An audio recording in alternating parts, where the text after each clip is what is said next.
Do you think being smart is the best thing that can happen to a person? A few decades ago, a group of researchers thought exactly that. They chose a group of children with very high IQs, and they followed their lives for many years. They expected these children to have a bright future without problems, but the result was something else. Many of these people became successful in their careers, but at the same time, they struggled with deep loneliness, constant anxiety, and even depression.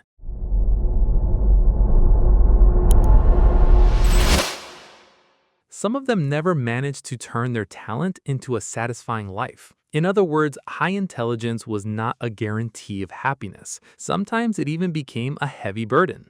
This finding made other researchers think years later. They started to study the minds of highly intelligent people more closely. How do these people think? How do they make decisions? How do they deal with the world around them? And the deeper they looked, the more common patterns they found. Now, here's the main question. Why does this happen? Why can a brain that's supposed to be an advantage turn into a problem? In this video, we'll go step by step to find the answer. You might think that a smarter person makes better and faster decisions, but the truth is often the opposite. When a brain is used to examining every angle of a topic, making a decision is not simple. An average person, when deciding whether to accept a job offer, thinks about a few points and then makes a choice. But a mind that's used to deep analysis builds dozens of different scenarios at the same time. What if this happens? What if that happens instead? What if I regret it later? This endless analysis, instead of helping, traps the person in a never-ending loop of thinking. And here's the interesting part. The person usually suffers from this delay themselves, because deep down, they knew the answer almost from the start. They just didn't let their mind trust that first answer. This lack of trust in simple answers is the root of a deeper problem. When a person's mind works at a different speed than the people around them, connecting with others becomes hard. This person, when explaining an idea, often sees that the other side can't understand it, not because the other person isn't smart, but because their point of view is different. Little by little, this person learns to stay quiet because they get tired of explaining things that are obvious to them but seem complicated to everyone else. Psychologists call this developmental asynchrony. It means a person's intellectual growth is not in sync with their age and social growth. This mismatch makes many smart people feel lonely, even in a crowded room. And being lonely in a crowd is usually harder than being lonely when you're actually alone. This gradual silence has a strange side effect. You might think the smarter a person is, the more confident they feel. But there's an interesting paradox here. The more a person reads and the more their knowledge grows, the more they realize how much they still don't know. More knowledge, instead of erasing the borders of ignorance, actually makes those borders clearer. A person with little knowledge usually thinks they know everything because they can't see the edges of their own knowledge. But someone who has studied deeply keeps facing the thought that there's still so much left to learn. This is why many successful people, despite their big achievements, always feel like it's not enough. This is called imposter syndrome. And interestingly, this syndrome affects truly capable people more than average people. Some psychologists believe this feeling is actually the price a person pays for high self-awareness. The clearer the mirror of the mind, the more clearly you see the stains on it. This excessive self-awareness doesn't just affect emotions, it slowly makes its way into the body too. One of the most common problems for people with a very active mind is insomnia. The reason is simple. A brain that's used to constantly analyzing doesn't shut off at night either. Many of us think that sleeping just means closing your eyes, but for a mind that's always processing, the night turns into a time to replay the day's events, predict tomorrow's scenarios, and analyze conversations that ended hours ago. This non-stop mental loop makes deep sleep difficult, and when there isn't enough sleep, focus drops, anxiety rises, and emotional sensitivity goes up. In other words, the very thing that gives this person a mental edge is also the thing that takes away their peace. And of course, that lack of peace also casts a shadow on the person's closest relationships. Because when the body is tired and the mind is restless, a person no longer has the usual patience for human relationships. People with a very active mind often have high standards. In friendships, in romantic relationships, even in teamwork. This high standard is a double-edged sword.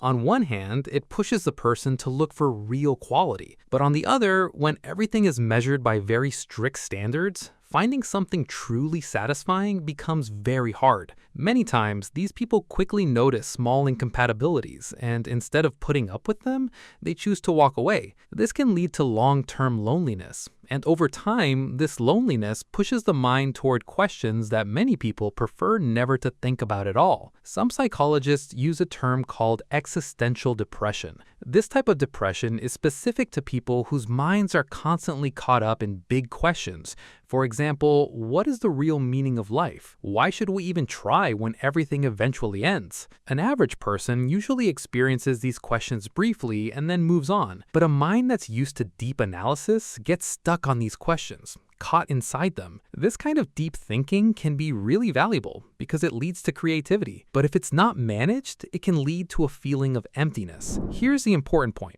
This state is not a sign of weakness. It means the mind is working deeper than usual, and that same depth of thought, when it has no outlet, shows up in a completely different way. This time, not in the person's private moments, but in the workplace. People with a very active mind sometimes go through what's called capacity frustration. This means someone with very high ability gets stuck in a situation that isn't challenging at all. Why does this happen? Sometimes, out of fear of failure, these people choose safer paths. Sometimes a work environment just doesn't give them the chance to use their full potential. The result is chronic boredom. And for an active mind, boredom can actually be more painful than difficulty. A mind that's used to constantly solving problems when it has no challenge at all starts creating problems for itself. This means unnecessary worries, excessive self-criticism, and the complete loss of motivation. Interestingly, many of these people look completely successful from the outside. Good job, good salary, but on the inside, they feel like they're just passing time, not really living. With all of this said, we shouldn't conclude that being smart is a bad thing. It just shows that intelligence, like any powerful tool,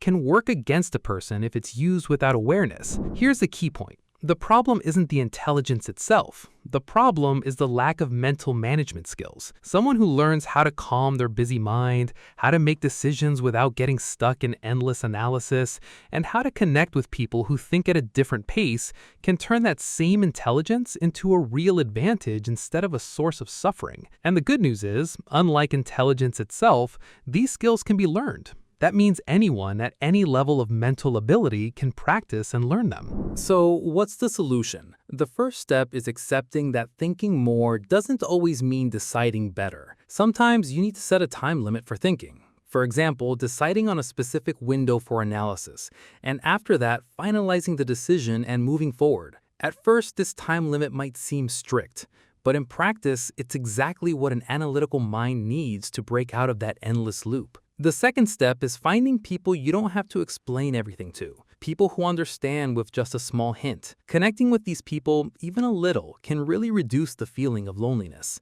The third step is giving the mind a real goal. Instead of letting the mind spin aimlessly on worries, give it a project, a new skill, or a challenge. A busy mind has less time to eat itself up. This project doesn't have to be big or professional. Sometimes learning a new language or even a hobby that's genuinely challenging can play the same role a dream job would have played. And here's where we get to something hopeful. The study mentioned at the beginning of this video also showed something else. People who learn to combine their intelligence with purpose, human connection, and flexibility didn't just succeed. They were also more satisfied and more at peace than the others. What really shapes the path is what intelligence is paired with. If you pair it with self-awareness and human connection, it becomes a powerful tool for a better life. If you leave it on its own, it can turn into an endless cycle of analysis, doubt, and isolation. So if your mind works overtime, instead of fighting it, try to understand it. The problem isn't that you think too much. The problem is that you haven't yet learned how to guide that power. And that simple understanding can be the start of a real change.